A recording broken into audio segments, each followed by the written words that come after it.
Staff selection commission को अपने बारे में सोचना चाहिए। बच्चों की जो मांग है वो जायज है। टीचर का सम्मान करो।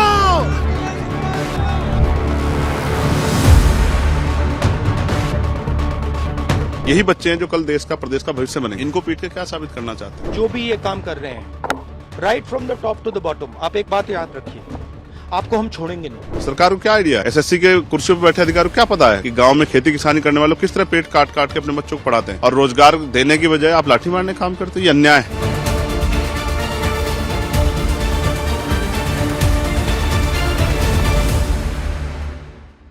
एसएससी के खिलाफ सड़कों से उठी आवाज आज संसद तक पहुंचे हैं अभ्यर्थियों के हिस्से के सवाल और इन सवालों से सत्ता पक्ष को घेरने की कोशिश की गई। लोकसभा में नेता विपक्ष राहुल गांधी ने एक चेतावनी दी, कहा कि आप कहीं भी हों आपको ढूंढ कर निकालेंगे, छोड़ेंगे नहीं। पर यह चेतावनी किसके हिस्से की थी? इन सभी तस्वीरों की पूरी कहानी बताने वाला शो हाजिर है, जिसका नाम है संसद में आज। नमस्ते, मैं हूं हिमांशु।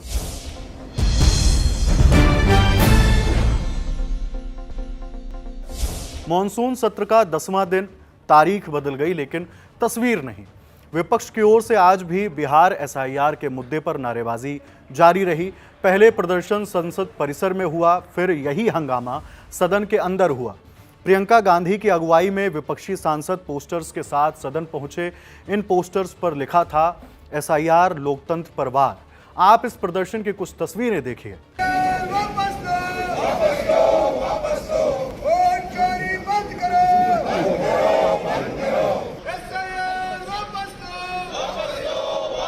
सुबह 11 बजे लोकसभा की कार्यवाही शुरू हुई।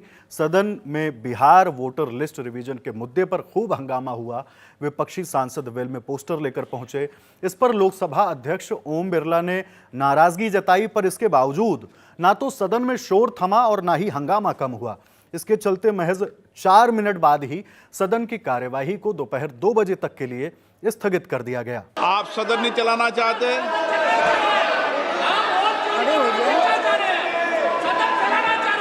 मैं आपसे आग्रह करता हूं कि आप सदन की सीट पर बैठे हैं। माननीय सदस्य का हक है, अधिकार है। आप इस तरीके से नारेबाजी तख्तियों से माननीय सदस्यों का अधिकार नहीं छीन सकते। ये गलत तरीका है, गलत आचरण है, गलत व्यवहार है आपका। बालू जी, आप वरिष्ठ सदस्य हो, आपको ये उचित लगता है क्या? आप संसदीय परंपराओं का पालन करना चाहिए आपको। आप इतने वरिष्ठ सदस्य होने के बाद भी आप इस तरीके का व्यवहार करें, तख्तियां लेकर आए, नारेबाजी करें, माननीय सदस्य उचित नहीं है। आप इशारा कर रहे हो सदस्यों को भेजने का। बालू जी, माननीय सदस्य, मेरा रोज आपसे आग्रह रहता है कि आप सदन की कार्रवाई को चलने दें। मैंने पहले भी कहा था, तख्तियां नारेबाजी से करेंगे तो सदन नहीं चलेगा। सदन की कार्रवाई आज 2 बजे तक के लिए स्थगित की जाती है। सदन की कार्यवाही नहीं चल सकी तो विपक्षी सांसदों ने संसद परिसर में आकर अपना विरोध दर्ज कराया। नेता विपक्ष राहुल गांधी ने चुनाव आयोग पर वोट की चोरी का आरोप लगाया। उन्होंने कहा कि उनकी पार्टी ने जांच कराई है, इसकी रिपोर्ट में जो बात सामने आई है वो एटम बम है। राहुल ने यह भी कहा, जब वो एटम बम सामने आएगा तो ऐसा ब्लास्ट होगा कि चुनाव आयोग नहीं बच पाएगा। आगे वह क्या बोले, सुनिए। वोट चोरी हो रही है और अब हमारे पास ओपन एंड शट प्रूफ है कि इलेक्शन कमीशन वोट चोरी में इन्वॉल्व है। और मैं लाइटली नहीं बोल रहा हूं, मैं 100% प्रूफ के साथ बोल रहा हूं, ठीक है। और आप सबको पता लग जाएगा, जैसे ही हमने ये रिलीज किया, पूरे देश को पता लग जाएगा कि इलेक्शन कमीशन वोटर चोरी करा रहा है। किसके लिए करा रहा है? किसके लिए करा रहा है? बीजेपी के लिए करा रहा है। ओपन एंड शट है, नो क्वेश्चन। हमें मध्य प्रदेश में सस्पिशन था, लोकसभा में सस्पिशन था, महाराष्ट्र में वो थोड़ा आगे गया, स्टेट लेवल पे हमें लगा कि यहां पे चोरी हुई है। वोटर एडिशन हुआ था, 1 करोड़ वोटर्स ऐड हुए थे।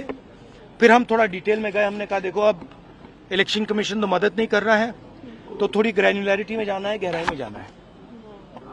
तो हमने अपना ही इन्वेस्टिगेशन करवाया, उसमें 6 महीने लगे और जो हमें मिला है वो एटम बॉम्ब है।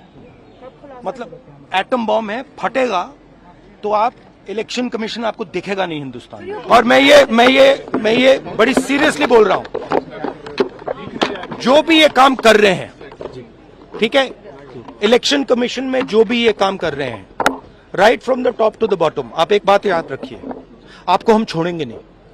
कुछ भी हो जाए हम छोड़ेंगे नहीं आपको, क्योंकि आप हिंदुस्तान के खिलाफ काम कर रहे हो।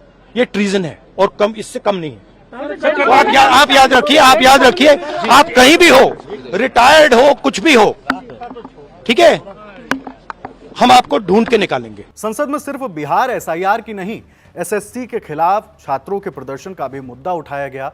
दरअसल छात्रों के प्रदर्शन की मुख्य वजह एसएससी सिलेक्शन पोस्ट फेज 13 समेत कई परीक्षाओं का रद्द होना है। छात्रों का कहना है कि दूर दराज से यात्रा करके परीक्षा देने पहुंचे, पैसा खर्च किया, लेकिन सेंटर पर पता चला कि एग्जाम कैंसिल हो गया है। इसकी पूर्व सूचना भी नहीं दी गई। छात्रों की शिकायत यह भी है कि सेंटर्स पर उन्हें तकनीकी दिक्कतों से जूझना पड़ा, जैसे कि सिस्टम क्रैश होना, मशीनें खराब होना और एग्जाम सेंटर गलत अलॉट किया जाना।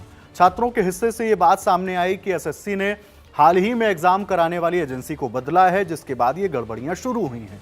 यूपी के नगीना से आजाद समाज पार्टी कांशीराम से सांसद चंद्रशेखर ने इस विषय पर क्या कुछ कहा है, सुनिए। एसएससी को लेकर अभ्यर्थियों की बहुत सारी मांगे, और वो मांगे लगातार वो तमाम तरह के रास्तों से कर रहे हैं। ज्ञापन देते हैं, आवाज उठाते हैं, एसएससी के चेयरमैन से मिलना चाहते थे, कल वो आए, बहुत सारे गुरुजन आए, लेकिन जिस तरह से उन पर लाठीचार्ज किया गया, लोकतंत्र की सरेआम हत्या की गई, धज्जियां उड़ाई गई। कल जो मैंने उन पर लाठीचार्ज देखा तो मैं गया, लेकिन जिस थाने में पहुंचा जहां खबर आ रही थी वहां वो लोग नहीं थे। मुझे पीड़ा है, मैंने कल ही एसएससी चेयरमैन को पत्र लिखा था कि उन अभ्यर्थियों की सारी मांगे पूरी होनी चाहिए। आप सेंटर लगा देते हो बहुत दूर, एक दिन पहले पेपर कैंसिल कर देते हो, सिलेबस आउट ऑफ सिलेबस जो है पेपर आ रहा है, तो स्टाफ सिलेक्शन कमीशन को अपने बारे में सोचना चाहिए। बच्चों की जो मांग है वो जायज, उनकी मांगे पूरी होनी चाहिए। और जिन गुरुओं पे और बच्चों पे लाठा चली है, मैं उनके लिए हृदय से जो है पीड़ा महसूस करता हूँ। सरकार को या पुलिस को इस तरह कदम नहीं उठाने चाहिए। यही बच्चे हैं जो कल देश का, प्रदेश का भविष्य बनेंगे। इनको पीट के क्या साबित करना चाहते? मैं पुनः केंद्रीय शिक्षा मंत्री जी से, आदरणीय प्रधानमंत्री जी से और हमारे एसएससी के चेयरमैन से ये मांग करता हूं कि वो उन अभ्यर्थियों की पीड़ा को सुने और इसमें सुधार करे, जिससे एसएससी के बच्चे जो पीड़ा महसूस कर रहे हैं उनकी वो पीड़ा दूर हो और वो मजबूती से जो है अपनी तैयारी करें। क्योंकि देश में बेरोजगार नौजवानों की संख्या ज्यादा है। उनके माँ बाप से पूछे वो किस तरह की पीड़ा महसूस करते हैं। सरकार को क्या आइडिया है? एसएससी के कुर्सी पर बैठे अधिकारी को क्या पता है कि गांव में खेती किसानी करने वालों किस तरह पेट काट काट के अपने बच्चों को पढ़ाते हैं, और रोजगार देने की बजाय आप लाठी मारने काम करते हैं? ये अन्याय है। इसलिए इस अन्याय के खिलाफ हमारा विरोध है। और मुझे जानकारी मिली है कि आज फिर वो आंदोलन के लिए आ रहे हैं। मैं उनके बीच में जाऊंगा, उनके साथ रहूंगा। अगर लाठी खाने के बाद तो उनके लिए लाठी भी खाऊंगा, लेकिन उनका साथ नहीं छोड़ूंगा, क्योंकि मैं एक युवा हूं और बेरोजगारी का दर्द समझता हूं। लोकसभा की कार्यवाही दोपहर 2 बजे फिर शुरू हुई। अब एसआईआर के मुद्दे पर हंगामा होने लगा। विपक्षी दलों के सदस्य वेल में तख्तियां लेकर पहुंचे, जिस पर पीठासीन कृष्णा प्रसाद तेन्नेटी ने नाराजगी दर्ज कराई। आप ऐसे तख्त लेके नहीं आ सकते हैं। इस सभा के गरिमा और मर्यादा को ध्यान में रखते हुए कृपया आप ऐसे तख्त नहीं लेके आए वेल में। ये बहुत बार आपसे कह चुका है। गोवा के अनुसूचित जनजातियों से संबंधित बिल बहुत दिनों से पेंडिंग चल रहा था। 2 बार मैं खुद ही आपसे रिक्वेस्ट किया हूं, गोवा के अनुसूचित जनजाति के लिए डिस्कस करें। अनुसूचित जनजातियों के बारे में डिस्कस करने का मैंने रिक्वेस्ट किया। मैं खुद ही 2 बार रिक्वेस्ट किया, 2 बार इसका डिस्कशन नहीं हुआ। गोवा में अनुसूचित जनजाति के लिए आरक्षण के बिल पर लोकसभा में चर्चा होनी थी, पर यह चर्चा हंगामे की वजह से नहीं हो पाई। कानून मंत्री अर्जुन राम मेघवाल ने कहा कि विपक्षी दलों के सदस्य एसटी यानी शेड्यूल्ड ट्राइब्स के खिलाफ हैं। तो गोवा में जो एसटी पॉपुलेशन है उसकी सीटें बढ़ाने से संबंधित ये बिल है। इसका मतलब ये एसटी के खिलाफ भी है। अपोजिशन के लोग ये चर्चा नहीं चाहते हैं। गोवा में जो एसटी की सीटें बढ़ने वाली है, अभी सीटें नहीं है वहाँ। इस बिल के माध्यम से गोवा में अनुसूचित जनजातियों की सीटें बढ़ने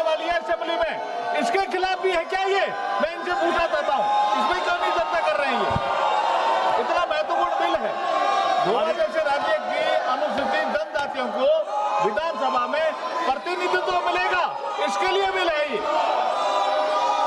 माननीय सदस्यगण, चर्चा के लिए तैयार हूं। आसन की ओर से नारेबाजी कर रहे सदस्यों को समझाने का प्रयास किया गया। जब विपक्षी सांसदों की नारेबाजी नहीं थमी तो कार्यवाही को 4 अगस्त की सुबह 11 बजे तक के लिए स्थगित कर दिया गया। लोकसभा में आपने यानी जनता ने अपने चुने सांसदों का व्यवहार देखा। अब राज्यसभा का हाल भी देख लेते हैं। कार्यवाही तय समय पर सुबह 11 बजे शुरू हुई। पीठासीन उपसभापति हरिवंश ने लिस्टेड बिजनेस लिए। इसके बाद उन्होंने बिहार एसआईआर के मुद्दे पर आरजेडी सांसद मनोज झा और अन्य सदस्यों की ओर से मिले नोटिस की जानकारी दी। कहा गया कि 267 से मिले सभी नोटिस को खारिज किया जाता है। यह सुनते ही विपक्षी सांसद बिल में पहुंच गए। वोट चोरी बंद करो, एसआईआर पर हल्ला बोल के नारे लगने लगे। इस पर उपसभापति की ओर से कहा गया कि चुनाव आयोग एक संवैधानिक संस्था है, मामला कोर्ट में है, इसलिए वो इस पर चर्चा की अनुमति नहीं दे सकते हैं। माननीय उपसभापति महोदय, आपका बहुत धन्यवाद। स्पेशल इंटेंसिव रिवीजन के बाद स्पेशल इजाजत दे सकते हैं। इस मामला हाउस के रूलिंग्स इस हाउस की रूलिंग्स स्पष्ट है। इलेक्शन कमीशन कॉन्स्टिट्यूशनल बॉडी है, इलेक्शन कमीशन कॉन्स्टिट्यूशनल बॉडी है और सुप्रीम कोर्ट के अंदर मामला सब जुडिस है। I will not allow. Please doctor Ashok Kumar Mittal, it's 0 over. Sir, मैं धन्यवाद देता हूं कि आपने मुझे ऐसी समस्या उठाने का अवसर दिया। आप सब जो हर बात के बहस के लिए चुप नहीं है, आप सब नहीं जानते बात के सवाल उठाएं। बिजनेस की बात करते हैं, लेकिन ईज ऑफ आपके सर्विसेज का साल से रहते हैं। जगह जाए और जो सवाल आप उठाना चाहते हैं जनता का 0 ओवर सभी क्वेश्चन ओवर मेंबर्स ओवर करने की मैं सरकार का बहस नहीं है। और आप कहते हैं कि लोकतांत्रिक ढंग से चलाने में दिलचस्पी लगाने पड़े। सारे आपके आचरण है बार बार में रूल्स ऑफ कंडक्ट के खिलाफ है। प्लीज ना बोलना पड़े। अब मैं ये मांग करता हूँ कि हम आप एक सदस्य को बोलने नहीं दे रहे हैं, आप की बात करते हैं तो पूरी तरह से एम्स हो या गंगाराम हो, मरीज की फाइलों के लिए लंबी लाइनों में लगे रहते हैं। यह समस्या सिर्फ की है। पूरा देश देख रहा है, आप एक जन समस्या उठाने नहीं दे रहे हैं, पोस्ट बढ़ा देते हैं। ये आपको लोकतांत्रिक और संसद के जो नियम है उसका प्रतिकार है। आपके कलीग्स 0 ओवर के अपने मुद्दे देश के उठाएं। आप ये उनके साथ अन्याय कर रहे हैं, ये लोकतांत्रिक आचरण नहीं है। अपनी सीटों पर जाएं।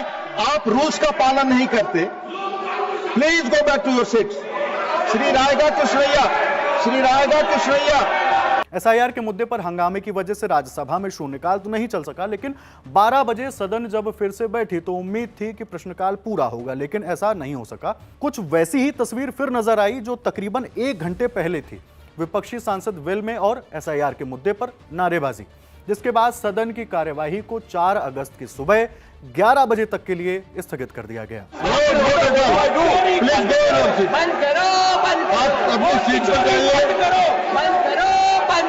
वोट की चोरी बंद करो, बंद करो, बंद करो, वोट की चोरी बंद करो। आप अपने स्थान पर जाइए। ओपन माइंडेड बिल्कुल गलत है। आपको नाम से पुकारना पड़ेगा, आपको नाम से पुकारना पड़ेगा। माननीय सदस्यगण, सदन की कार्रवाई सोमवार दिनांक 4 अगस्त 2025 प्रातः 11 बजे तक के लिए स्थगित की जाती है। राज्यसभा में भारी हंगामे के बाद एक आरोप उछाला गया। दरअसल कांग्रेस अध्यक्ष और नेता प्रतिपक्ष मल्लिकार्जुन खड़गे ने डिप्टी चेयरमैन डॉक्टर हरिवंश को एक चिट्ठी लिखी। आरोप को कुछ ऐसे दर्ज किया गया कि सदन में विपक्ष की आवाज को दबाने के लिए सीआईएसएफ का इस्तेमाल किया गया था। खड़गे की ओर से लिखे गए पत्र में कहा गया, हम इस बात से हैरान और स्तब्ध हैं कि जिस तरह से सीआईएसएफ कर्मियों को सदन के वेल में दौड़ाया जा रहा है, जबकि सदस्य अपने लोकतांत्रिक अधिकार का प्रयोग कर रहे हैं। यह बेहद आपत्तिजनक है और हम इसकी कड़ी निंदा करते हैं। एक आरोप कांग्रेस अध्यक्ष के हिस्से का और दूसरा राज्यसभा में कांग्रेस के डिप्टी लीडर प्रमोद तिवारी का। वह बोले, सदन में कमांडो टाइप के लोगों ने हमारी महिला सदस्यों को वेल में जाने से रोका, जो अर्धसैनिक बल के जवान बताए जा रहे हैं। प्रमोद तिवारी ने क्या कहा है, सुनिए। आज जब कुछ सदस्यों ने प्रयास किया वहां जाने के लिए, तो वहां कमांडो के स्वरूप में, कमांडो के कपड़े पहने हुए, अच्छा जिन्हें कहा जा रहा है कि अर्धसैनिक बल के लोग, अच्छा वो सदन के अंदर आके उन्होंने जाने के स्थान पर रोका। हमारी महिला सदस्यों पुरुषों ने रोका, गुत्थम गुत्थम। मैं समझता हूँ आज भारत के संसदीय इतिहास का एक काला दिन है जब सदन के अंदर कमांडो थे। इन आरोपों के साथ संसद के दोनों सदनों की बात आज लगभग पूरी हो चली है। जो कुछ रह गया है वो आपको मिलेगा द ललन टॉप पर। हमको आपको उम्मीद यही है कि 4 अगस्त को सदन में कुछ तो बात होगी जो जनता के हिस्से की है, जनता के फायदे की है। शो आपके लिए लिखा है हमारी साथी सुप्रिया ने। आप दर्शक कमेंट्स में जुड़िए, अपनी बात रखिए और देश दुनिया की खबरों के लिए देखते रहिए द ललन टॉप। शुक्रिया। ना बीमारी से डराते हैं, ना शब्दों में उलझाते हैं, हैवी बातों से ना ही पकाते हैं। फिर ले आए हैं सेहत अड्डा। यहाँ हम आपको सेहतमंद बनाते हैं, क्योंकि आपको बेस्ट की आदत है, अपनी भी सेम फितरत है। इसलिए हम ले आए हैं देश के बेस्ट डॉक्टर्स, न्यूट्रिशन के रखवाले ऐसे जिनकी बात मानते हैं एक्टर्स। यही नहीं, अभी और सुनिए, मेंटल हेल्थ के योद्धा, फिटनेस के पुरोधा, वो भी एक छत के नीचे। आप आइए, इनकी बातें सुनिए, इनसे सवाल पूछिए, अपने डाउट क्लियर करिए। कहाँ? सेहत अड्डा 3.0 में। अड्डा जमेगा 4 अगस्त को सुबह 10 बजे से दिल्ली में। अगर आप भी बनना चाहते हैं इसका हिस्सा, तो डिस्क्रिप्शन में दिए गए लिंक पर क्लिक करें और बने सेहत से जुड़ी सबसे अनफिल्टर्ड बातचीत का हिस्सा। ललन टॉप सेहत अड्डा 3.0 powered by a CSR initiative by USV, your reliable healthcare partner, co-powered by Subharti University and New India Assurance.